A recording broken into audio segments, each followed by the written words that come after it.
I'm trying to think how to start this. Sure. I could hand it to you. Oh, you could hand it to me. Like, fearful hand, like a hand of fear. Like the episode that we watched, that's number 87 in episode lineup of Doctor Who. I thought it was the hand of Yeah, pain. you could. Oh, no, that's my hands. My hands are painful. They hurt. Especially after we sync clap, they hurt. Yeah. But what happens in the episode, dear? The episode of 87, The Hand of Fear. So it starts off strong. We get yelled about Eldrad We're yelled at about Eldrad, and it's in space and something about a snowy planet, and they're super frozen on the inside from what it looks like, and the radio guy even died frozen to death. So this thing answers the radio and goes, hey, the ship is still flying through space. By the way, it's a bomb. Also, this entire area is getting fucked up, so it'll be out of our range at one point or another, and we're not going to be able to control it, so that sucks. But there's a 1 in like 3 trillion chance that the dude will be 3 trillion chance that the dude will survive if bombed, but they gotta do it or they're gonna lose control. So we do it, and then there's some spinny space PNGs, my favorite. Meanwhile, in a quarry, of course, they're bombing some stuff, and then the TARDIS shweeps in at the last second. Sarah's here, they're kind of looking around, they're like, where are we? Looks like a quarry. Well, I know it's a quarry, I've seen a quarry. And I'm like, hee hee. And then they see a man going, oh God, please run. And Sarah's like, oh God, I understand. And they run, and a wall explodes. But Sarah is buried alive and probably dead. Cut to Sarah being okay, actually, next to a hand, which she grabs and screams at. And then they pull Sarah out, and she's fainted. And then taken away in an ambulance. So off to a hospital, but everything's okay. So let's go check on Sarah. She's okay. But her arm won't let go of something? That's weird. Stress, probably. As well as someone is checking out that hand thing, but only the doctor is like, Sarah wakes up, and we see her that she's holding a ring that's really blue and flashy. So now the doctor is using an electron microscope to figure something out that he doesn't even know what he's looking for, but it's fine. Sarah then sneaks out of her room, finds the hand again, takes it with her, talks about Eldrad, and uses the ring to moida the guy that was checking the hand out, and runs. Doctor goes back to the quarry, looks around for a bit. The one dude isn't actually dead. He woke up an hour later, around the exact time the doctor came back to the hospital.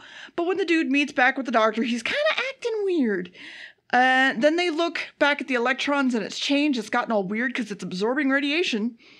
Sarah has walked her way to the nearest nuclear power plant. And the doctor also hitches a car to the same power plant. But Sarah is like really nuclear. Fucking deep inside the nuclear power plant. And they find a knocked out guard and start running like hell before some guards stop the doctor with guns. Sarah is now even deeper in the radiation, opens the door to the opened up radiation area, and opens the box, which gives the hand enough power to regenerate and wiggle. So, Sarah's dead, obviously. Wiggly, wiggly, wiggly, wiggly, wiggly, wiggly. Yeah. Wiggly, wiggly, wiggly, wiggly. And Sarah's dead, and that's the end of the episode. Goodbye. Mm-hmm. So, as we kind of established a few episodes ago, this was meant to be the season 13 finale. But Robert Holmes was not happy with the script, and it needed extensive rewrites, so they went back to the drawing board with it, and instead the Seeds of Doom was commissioned. Certain elements from, like, the original script for this is kind of completely different, like, in so many ways. One small way was that the nuclear power station was meant to be the Newton power complex from the Claws of Axos, if you remember that episode. But it was renamed to the Nunton Experimental Complex instead in this one. Yeah, for those that don't remember, the Claws of Axos was the episode of the third Doctor's era where golden people that live in a giant rubber chicken spaceship are actually vampires that want to steal nutrients from the earth, and the Master helps them. Yes. Also, Miss Jackson was originally a nameless man, the sort of woman assistant kind of character to the professor. But the director, Lenny Main, built up the part, sort of buffed it up a little bit, changed the gender, and cast his wife in the role. Which, I mean, you know, a little bit of nepotism, but hey, if it gets us more female roles in Doctor Who, I'm fine with it. Because Doctor Who very much struggles to get female roles until the 80s. The 80s, they get more. And a lot more diverse roles for women as well, although it's kind of stereotypical in a way of, yeah. But that's small ways with this. Originally, Eldrad, the alien involved in this, was meant to be their home was meant to be the black hole of Omega. If you remember from the Three Doctors, the villain Omega, that's what his home was meant to be. Well, it wasn't actually that. It was meant to be a black hole called Omega, and then the script editor was like, "Hey guys, there's already been a name in Doctor Who called Omega. How do you not remember this? You guys wrote that episode?" Because the two writers on this, Bob Baker and Dave Martin, also wrote the Three Doctors. So it's like, how did you not remember? Listen, I forget things. Everybody forgets something. It's okay. I'm not judging. I mean, I guess. But anyway, they changed the name to Castria then. The story was also meant to feature an aging Brigadier Lethbridge Stewart, who had been transferred from UNIT to the Extraterrestrial Xenological Intelligence Task Force, or EXIT for short, to study UFO activities. He was to sacrifice his life when he steered a commandeered experimental rocket into an Omegan kamikaze ship to prevent the ship from crashing into Earth. This plan did not go through, though, as Nicholas Courtney was unavailable for filming, as we've mentioned a lot of times previously, where they've like, "Hey, we have a role for the Brigadier," and he's like, "Okay," and then they're like, "Actually, we don't anymore," and he's like, "Well, I just gave up work to do this, so, well, in future, if you guys ask me to do shit, I'm not gonna fucking say yes." But yeah, the story was bonkers different, which is why it had to be retooled from the ground up, essentially. But it's an interesting story nonetheless. But what happens in part 2, dear? Does the hand wiggle around a little more? Yeah, it's really nice. It even walks a little bit on its fingies. It's pretty good. Also, I guess, because I guess there's more important things than the hand. Everyone is upset that stuff is going down while the doctor is just like, "Let's go to the control room." The doctor shows up, wants to talk to Sarah, and people are like, "No." And someone's sent down to capture her, and Science Man goes, "Ah, yes, Enron. And then they call down to Sarah to try to get her to come out and stop fucking over everyone. And she's just like, "Nah, only Enron." So the doctor and Science Man run down there, and radiation is critical at this point, so Sarah's dead. Like, she's fucking dead. Sarah goes down to open the even bigger, scarier radiation door, and a pinwheel spins pretty colors, so she can't do it. Science Man goes to kill the doctor and falls off the stairs to his death. Oops.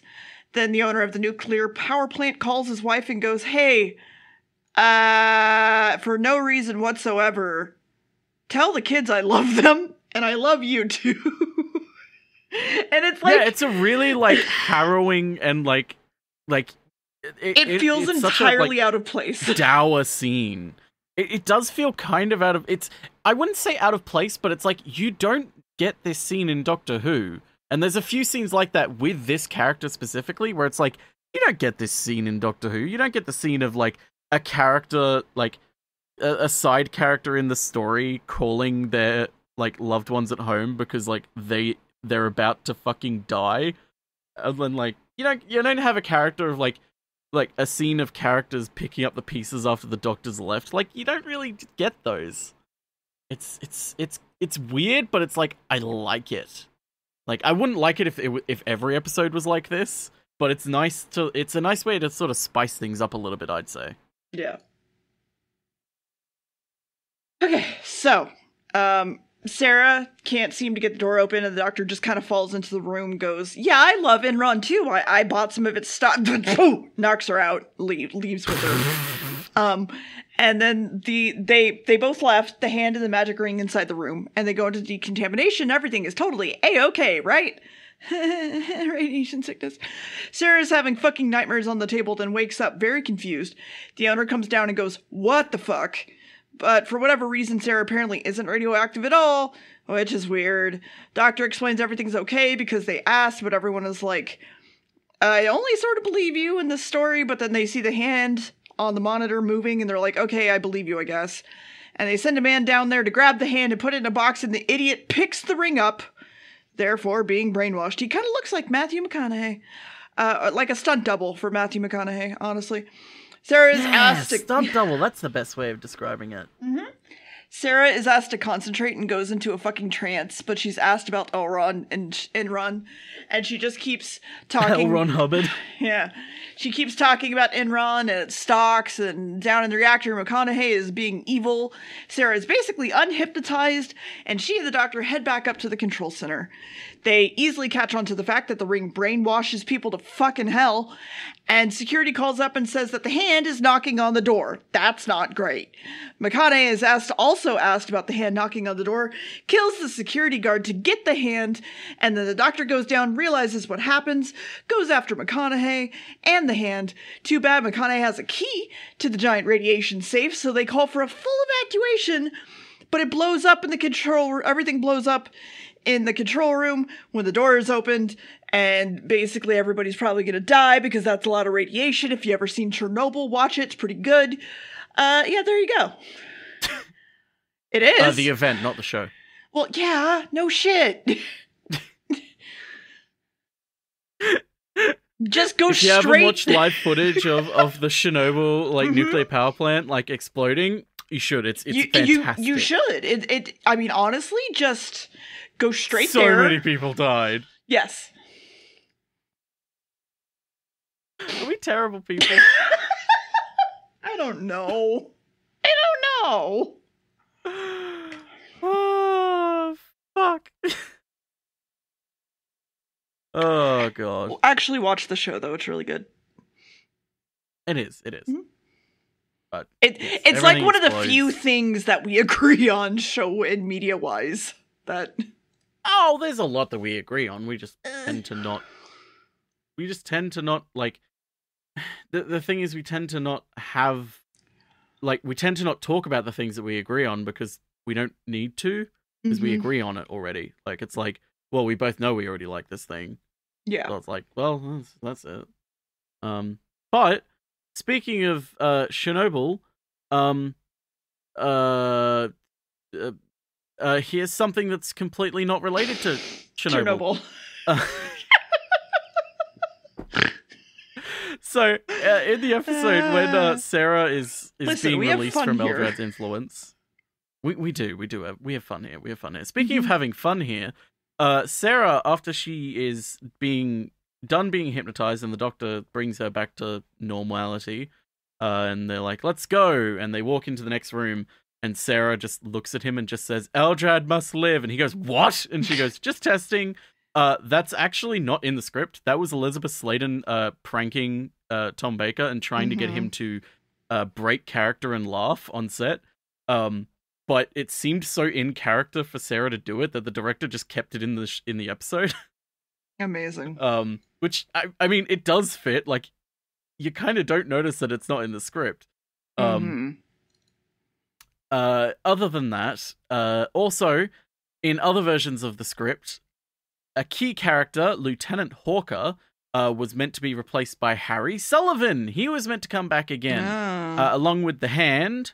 A Omegan spaceship, also referred to as the Monolith, was now discovered at the start of episode 1 and became central to the storyline, which is, kind of what happens in this one. A hand is discovered, so that got kept. Serving as the location for the adventure's climax, the separate factions of Omegans were excised. Baker and Martin, the writers, also introduced a new supporting character in the form of a Time Lord named Drax, an untrustworthy Gallifreyan mechanic who wants to steal the TARDIS. Drax was conceived as a possible reoccurring character, a la the Master in a sense. But, you know, he wasn't in the script at all. in the surviving script, that is. Speaking of what wasn't in the script, at one point, I don't think you noticed it, dear, there is a point where a fly is seen walking across the professor's brow in a scene. No, I did not notice when he's that. on the telephone. That fly then flies away, and in an outtake, it flies right into Elizabeth Sladen's mouth, and she swallowed it on accident. Amazing. Which, I mean, come on. Robert Holmes also suggested that the writers use a lot of crawling hand films as inspiration to sort of, you know, figure out what a crawling hand would do, and also figure out like the mechanics of it. But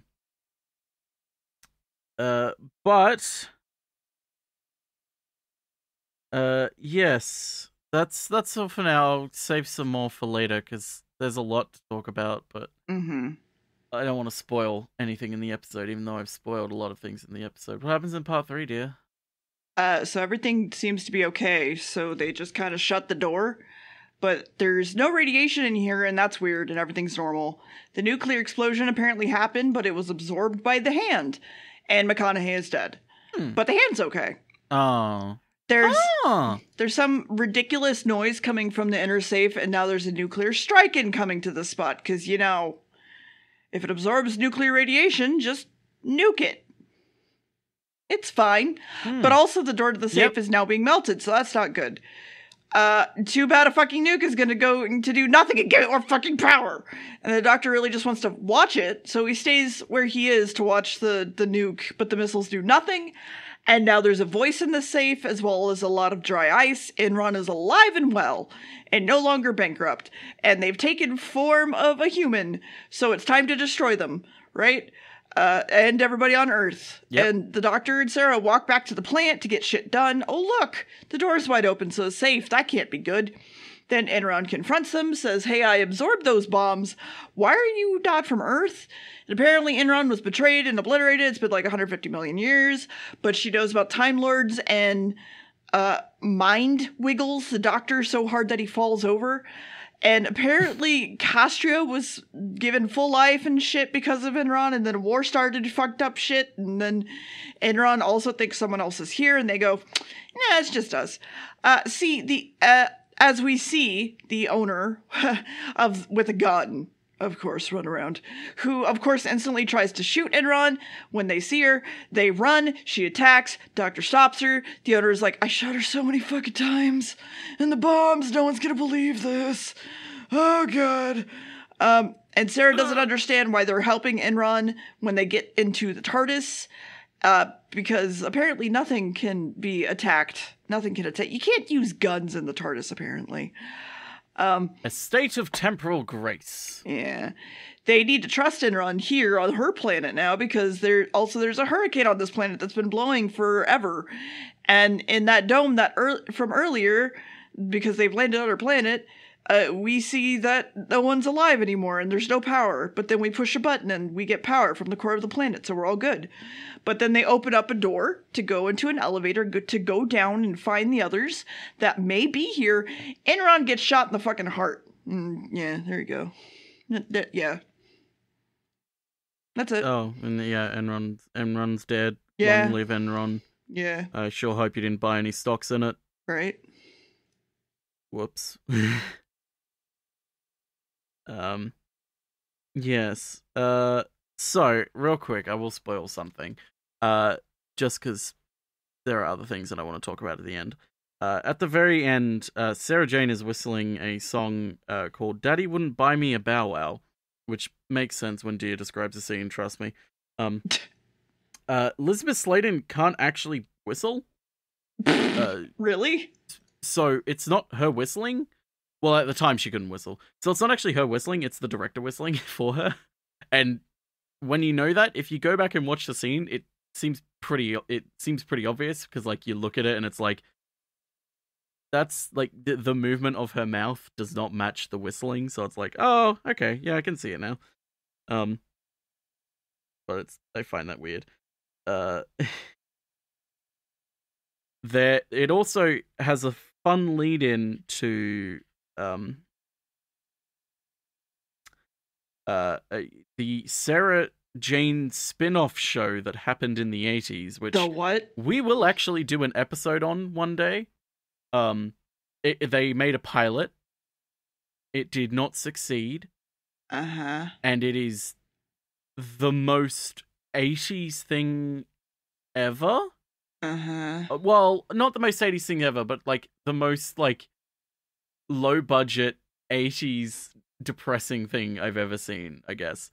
It's we'll watch it someday, I promise. It's called K9 and Friends. It's not even about Sarah Jane. She's not the main character. Oh my god, it's about... Okay, no, I'm not gonna... We'll watch it then. Don't look it up. Don't look it up. No, I know. I know who K9 is. Yes, we haven't gotten to K9 yet. Yes. So... apparently the director's wife was the dog trainer as well for the dog at the end. I didn't read that until just now. So that's kind of funny. Okay. Also on I don't know. Interesting to me, possibly not to you. So one thing I do want to point out is that this story and a whole heap of other stories as well. The key idea in one of the first drafts of the story was that of like fanaticism and science made. Like fanaticism and science put together were not a good mix. Sort of science as a process of investigation and questioning has to be open-ended because, you know, science is always changing, our understanding is always growing, we're learning new things, realizing we're wrong about things, etc., etc. Technology as a problem-solving and user-defined targeting of research limits its own scope. So it's like science is meant to be open-ended and meant to change and be fluid, whereas technology as a solution is meant to be rigid and not change. So they are a bit at ends at times. So it leads to characters like mad scientist characters from this period in the show's history, like the ones in the Android Invasion and a few upcoming in a few episodes.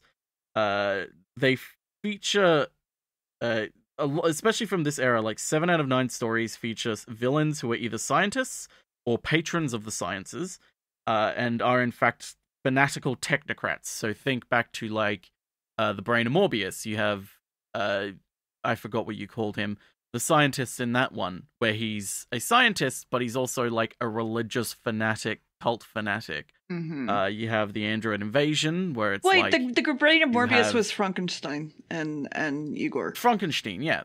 Yes, but the character specifically was like, he wasn't just, he wanted to create a man. Actually, his name is Monster. Cult leader. Sorry, that's right. It's Monster's Frankenstein's monster. Yes. But yeah, you'll have an upcoming mad scientist who's essentially like, he is just mad with power and just an evil person who just experiments on people, etc. A lot of technocrats. It's impossible to be a quote true scientist and be as narrowly obsessive as these loons are in the stories. The Doctor frequently engages them in arguments about morals, ethics, and responsibilities. And yet the nut jobs seem to be the ones with all the impressive achievements. In post-war Britain, the harnessing of technology by big business and government was seen to be creating a new form of Mandarin science, incomprehensible to most and beyond the kind of scrutiny that was applied to other forms of spending. Like if you think back to an episode like The Time Monster, if you remember that one, Third Doctor episode where there is a time experiment going on, and the minute I'll say this, you'll remember what episode it is, dear, where there is a creature that's like a time creature, and it looks like a person flapping around like a chicken in a white costume. Yes. Yeah. So that one, in that Tom Tit, it's called, they talk about like budget cuts and being audited because, you know, the sciences are being cut, that sort of thing. Sort of all those little autocratic science maniacs in that season, especially, where it's like, basically a crazy scientist has just been given a shit ton of money because they might be able to make a weapon out of it or something like that. They're working for the government. Under Philip Hinchcliffe, we see an extreme version of this with the control of entire worlds handed over to egomaniacal would-be messiahs. Eldrad's big achievements are to reconfigure the bodies of his people to suit their new lives, to construct an impenetrable shield, and then remove it when things don't go his own way, to lead a tight band of followers away into bunkers, and to attack anything not racially right. Remind you of anyone? It's Davros and Hitler.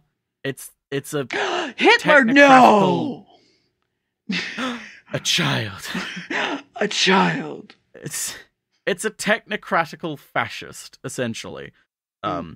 Yet we must remember the Time Lords upcoming. We get more about the Time Lords in a few episodes' time. Turn out to have basically the same thing done by them, by one of their sort of sainted creators, Rassilon. There is a theme emerging amongst things here, and anyone offering, quote, the answer to it in their worlds should be held accountable to the people, even in dire circumstances. The process for playing for high stakes extends to the Ark, like the Ark in space with the bugs that converted people, which is a story that might have been seen as drawing on British folk memory of wartime evacuations, when everyone felt their lives were in the hands of higher powers, where it's like these people had to just trust the government and the companies that like they would be fine in sort of cold storage like this. Because it's like, everyone's in trouble. You just kind of have to trust it, and there's nothing else you can do. You just kind of have to. But yeah, it's an interesting story, and it does shed a bit of a light on what Philip Hinchcliffe likes to focus more on in his era. Because we have like Barry Letts and Terrence Dicks. They focus more on societal problems, whereas Philip Hinchcliffe focuses more on either very specific societal things, like governments handing money to technocrats, essentially, or more people themselves, like more the morals between two people of like, hey, you can't kill people to save one person. That's immoral. And it's like, but this person was great. They were so smart. They saved everything. It's like, but they're a cult leader and they're dangerous and they're a fascist. It's like, it's kind of, in my opinion, it's like baby's first trolley problem kind of thing. Mm-hmm. It's like, you're almost there to an interesting, like, dialogue between characters, but you don't really go far enough. Especially with Eldrad. They could have done, I feel like if episodes 1 and 2 of this story were just one episode, and then episodes 3 and 4 were spread to 3 episodes, and you had more about Eldrad in his environment rather than, just this is the aftermath of it all. I feel like you could have done something really interesting, but they just didn't want to. But I mean, that's fine. I still really like it as an episode. But anyway, what happens in the next part? Well, Enron's okay. Sort of. Only sort of. Because the acid was apparently designed by her. There's no antidote. And it basically rips you apart at a molecular level. Because she's like rock, right? So they got to get to the silicone-based. Regeneration chamber. They're being watched though by something, and it knows they're there with very 70s lights. Sarah gets fucking flashed with the light, starts to cough, but it only affects silicone people, so she's fine. They walk. There's a rock slide. They walk more. We're walking on millions of dead bodies. Isn't that fun? So the faceless whatever sets up defense procedures. Sarah nearly falls into a really deep hole. They cross the hole by walking over a really big rock, and then they walk more. There's a lot of walking. While the doctor steals Enron's ring and opens the door, they set off the booby trap in there, enter the regeneration chamber with Enron. The computer above is going to obliterate anything if it confirms that that's Enron. And we need to figure this out while Enron is dying. The computer is having trouble because it doesn't have enough power. So it's probably not going to get destroyed, or they're not going to destroy them. Good news, the doctor basically killed Enron by accident anyway. But the door opens nearby, and another Enron walks in asking for the doctor, and they're like, why are you and not the girl? And it's just like, okay, cool. For a bit, and then he laughs and talks about taking over the entire universe, and they're like, oh, did we just fuck up? Rokon, another rock, is messaging in and goes, hey, you can't win. Fuck you. Enron wants to conquest everything, apparently. The TV? Now we realize. Yeah, the TV. That makes sense. It's a TV box set. That makes sense. That's why it's a... that's why it comes on the... That's why it comes on the screen. And then when they're like, oh, here he is, it's not actually there. Yeah. Everyone thinks it's still there, but it actually died a long time ago. Enron wants apparently to conquest everything, so we realize we fucked up. So Enron goes to talk to Roku, but he finds that actually he's just a very dead rock, and it was a recording. Hee. The doctor is like, where's your people if you're king? And he's like, in the race bank. And that still feels really fucking bad to say. So everyone is going to go and conquer the universe, right? Nope, there's nothing for them. Rokon calls back on his recording and says, we thought you might return, so we basically just all died and killed everything in the race bank. So, haha. Eldrad's very sad now, and also angry, and he's like, okay, let's go take over Earth instead and use them to rule the universe. And Doctor's like, nah, I also have your ring, lol. So he fakes throws it into the race bank, and they run away.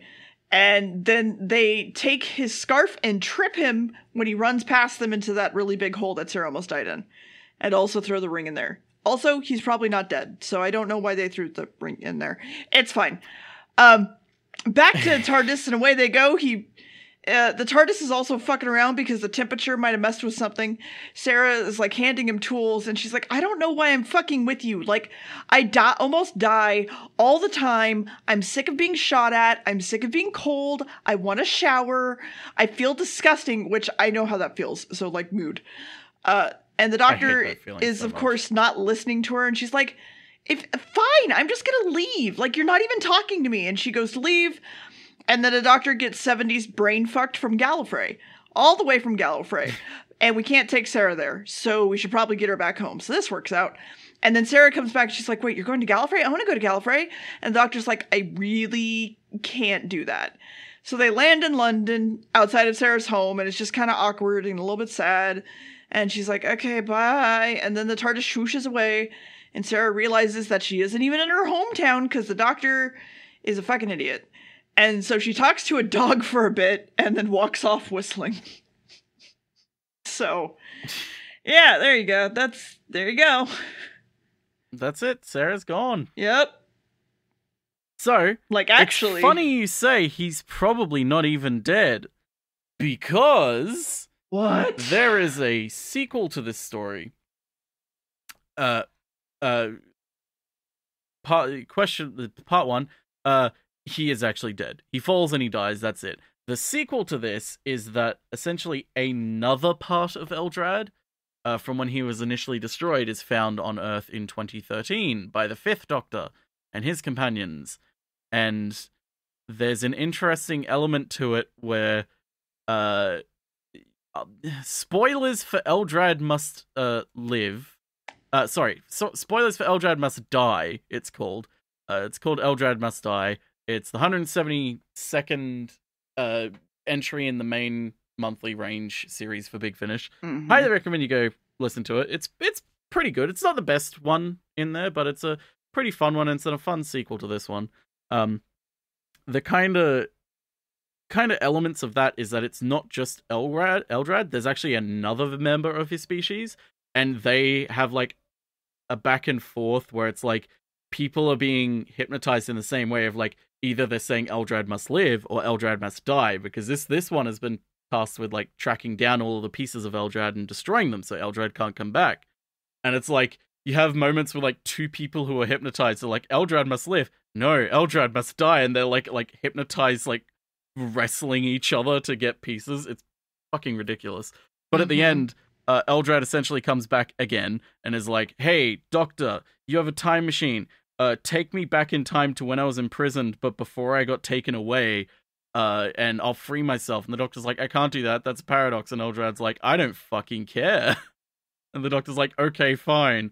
And so he takes him back to when he's imprisoned on his own planet. And he frees the young Eldrad and is like, now we can conquer everything together. We can change the future. And the young Eldrad is like, who the fuck are you? Fuck you. If I turn into a weak thing like you, fuck you. And kills the older Eldrad. Oh, well. And it's like, why would you? What the fuck? And the Doctor's like, why did you just do that? You are such an idiot. It's great. I love it. But yes, The Hand of Fear, a pretty fun episode.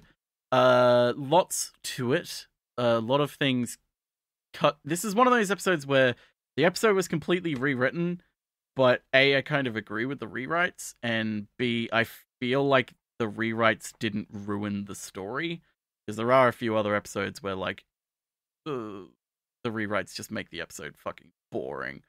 Or, like, it's just an absolute mess. This one, it's not... It's kind of noticeable in some areas where it's like, this is just a rewrite, but for the most part, it's fine. The freeze frame at the very end of part 4 was a request from Elizabeth Sladen. She asked for just a freeze frame instead of, having it just fade as she walked away. And she considered it like her little leaving present from the show that they would give her, and the director was happy to give it to her. But yeah, this is the end of Sarah Jane. Technically, Sarah is, in terms of seasons, Elizabeth Sladen was the longest serving companion of any Doctor. She appeared in over 3 seasons and surpassed Katie Manning as Jo Grant. But in terms of years on the show, an upcoming companion holds the record for playing the character for just under 3 years. But in terms of actual episodes that they're in, Fraser Hines as Jamie holds the record for the longest serving companion in terms of episodes. So it's like that Pokemon question where it's like, what was the first Pokemon? Yeah. And there's like 4 different answers and they're all correct. It's like, who's the longest serving companion? It's like, there's like 3 different answers and they're all correct. Mm-hmm. But yes, longest serving companion, some would say the most favorite companion of those. This is very much the era that people think of the most of Doctor Who.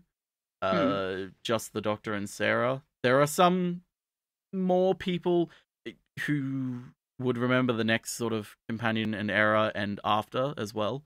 And then we hit the 80s, which is my fucking jam. But it is the end of an era now. We have Sarah is gone.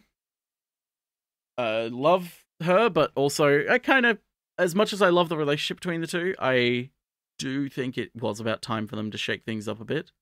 Sarah is gone. Now we have Hera. What do you think the name of the next character is? The next companion? I'm curious what you think the name is. I'm not going to tell you what it is. I'm just curious. Like, spitball with me. Give me 3 names you think it might be. I'm going to say based on what I had to draw for the outfit, I can't name it because it's not English nor Earthian. It is English. Mm-hmm. And it's a name that you know. I know you know this name. Not as in, like, you know the name of the character, but this is a name that other characters and people have had, and I know that you know this. Elizabeth. No. You get 2 more choices. 2 more chances. Tara Strong. No. 1 more. Diva.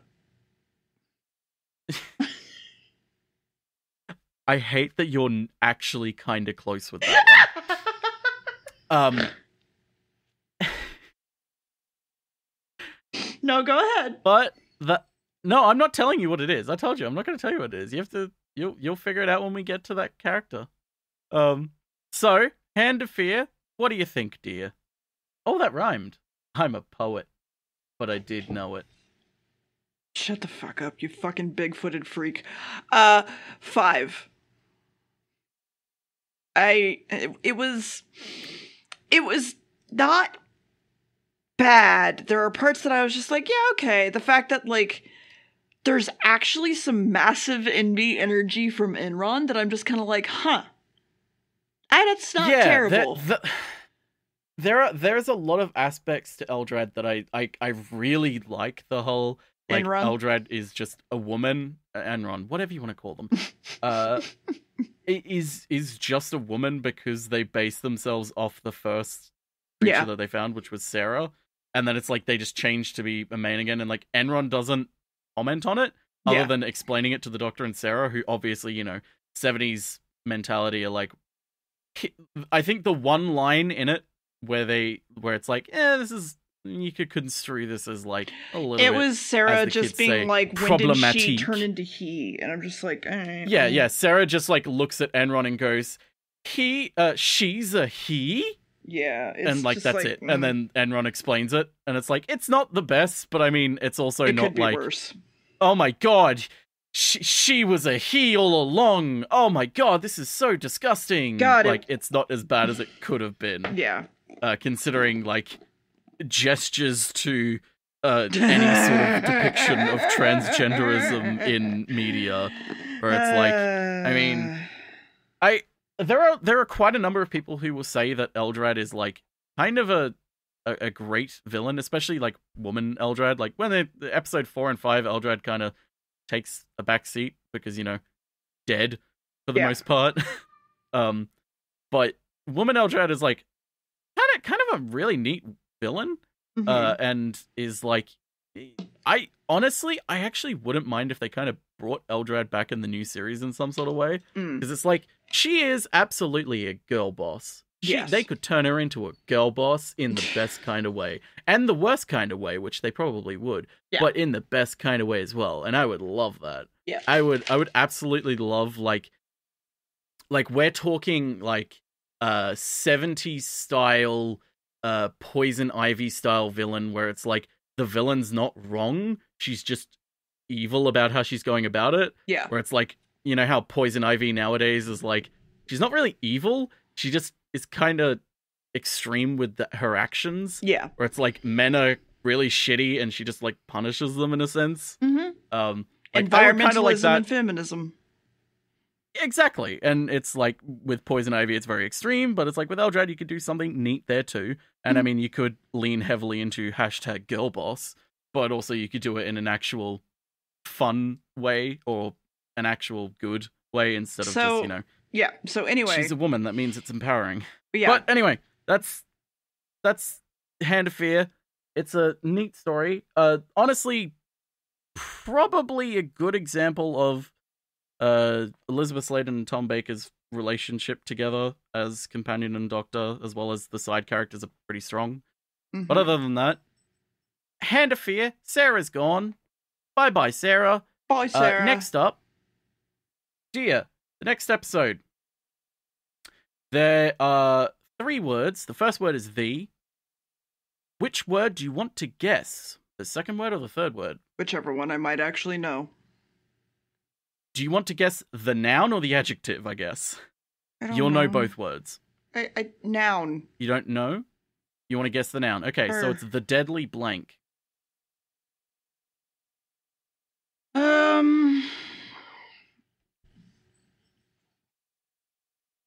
Planet. Ooh, you're thinking big. Think a little smaller. Weapon. A little bit too small.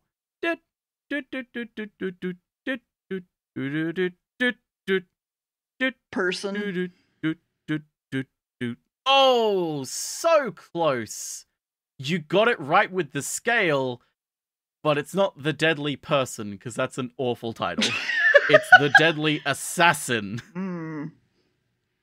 I would not have ever have gotten that, but it's fine. I mean, you basically did it right. When you said planet, I was like, too big, and you went, okay, weapon. And I was like, a little bit too small, and then you went, okay, so it's got to be a person. We're playing then. fucking charades over here now. Yes, but you need to be a little bit more specific. And yep, the Deadly Assassin. Get ready for the episode where Doctor Who gets a shit ton of lore. Yay. An absolute shit ton of lore. Yay. I'm excited. Are you excited? No. Oh, okay. Well then. Well, I guess we'll just have to see you all next time then. I don't think I'm coming. Bye. I'm sorry. I don't want to. Oh, come on. No. Maybe. Fine. Maybe. I'll get Bath in. I'll think about it, alright? Jeez. Goodbye, everybody. See you next time for the Deadly Assassin. Who's the Deadly Assassin? I don't know. Could it be you? Could it be me? Could it be the Doctor? Could it be Gam, goodbye. your mum? Goodbye. It might be your mum. Gam, goodbye. stop. Goodbye. Fucking Christ. It's your mum.